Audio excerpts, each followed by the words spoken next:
सावन में धारण करने का क्या फ़ायदा महत्व होता है?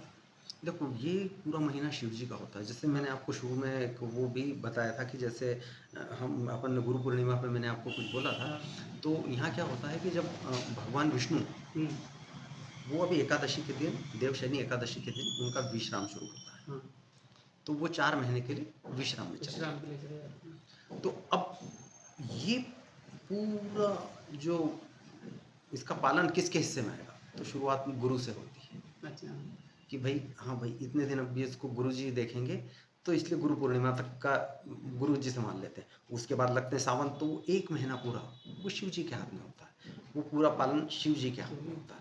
इसलिए वहाँ पे आप उनसे जो भी माँगते हैं, जो उनकी पूजा करके लेते हैं, वो आपको हर चीज़ मिलती है। उसके बाद इस तरह से जैसे गणपति जी का जब टाइम आएगा, तो वो थोड़ा-सा हिस्सा गणपति जी के हिस्से में आएगा। श्री कृष्ण जी का टाइम आएगा, तो वो श्री कृष्ण जी के हिस्से में रहेगा। इसके बाद में कुछ 15-16 दिन पितरों के आते हैं, तो हुँ, वहाँ पे पितरों के पास चली जाती है वो सारी सत्ताएँ और पितर सँभालते हैं पूरी इसको।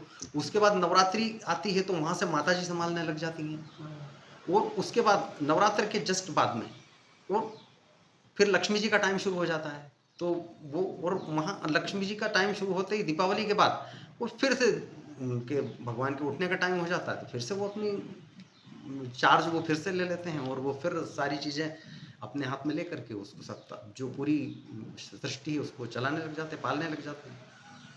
सही बात।